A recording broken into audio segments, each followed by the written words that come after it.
ఓం నమః శివాయ. నమస్కారం. కార్తీక మాసం ప్రారంభమైంది. మనమంతా ఈ పవిత్ర మాసంలో ప్రతిరోజూ ఒక ప్రత్యేక కథను తెలుసుకుందాం.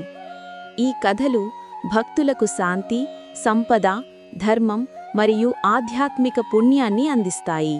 ఒకానొక కాలంలో మహర్షి సూతుడు నైమిషారణ్యంలో శౌనకాది మహర్షులతో కలిసి ఒక ఆశ్రమంలో నివసిస్తూ వారికి వేదాలు, పురాణాలు చెప్పుచుండేవాడు.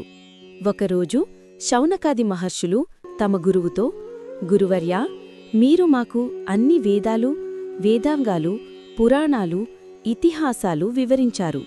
ఇప్పుడు మాకు పవిత్రమైన కార్తీక మాసం గురించిన విశిష్టత కూడా తెలుసుకోవాలని ఉంది అని అడిగారు. అప్పుడు సూత మహర్షి ఇలా అన్నారు: కార్తీక మాసం యొక్క మహత్యం స్కందపురాణంలో చెప్పబడింది.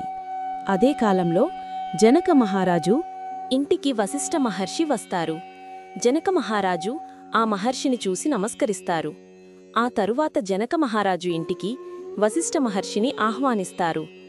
జనక మహారాజు వినమ్రంగా అడుగుతారు: మహర్షి, దయచేసి కార్తీక మాస మహత్యాన్ని వివరించగలరా? వశిష్ఠుడు జనక మహారాజుతో ఇలా అన్నాడు: ఓ మహారాజా, కార్తీక మాసం అన్ని మాసాలలో పవిత్రమైనది. సూర్యోదయానికి ముందే లేచి నదిలో స్నానం చేసి శివలింగం లేదా విష్ణు ఆలయం వద్ద లేక తులసి మొక్క దగ్గర దీపారాధన చెయ్యాలి. ఇంట్లో లేదా దేవాలయంలో పూజ చేసి దానధర్మం చేస్తే పాపాలు నశించి శాంతి, సంపద, ఆరోగ్యం మరియు మోక్షం లభిస్తాయి. ఈ మాసంలో ప్రతిరోజూ స్నానం చేసి శివపూజ, విష్ణుపూజ, తులసీ పూజ, దీపారాధన మరియు దానధర్మం చెయ్యటం ద్వారా పూర్వజన్మ పాపాలు నశించి ఈ జన్మలో మరియు పరలోకంలో మోక్షం పొందవచ్చు. ఈ మాసాన్ని విశ్వాసంతో, భక్తితో పాటించండి. ఇలా మొదటి రోజు కథ ముగిసింది.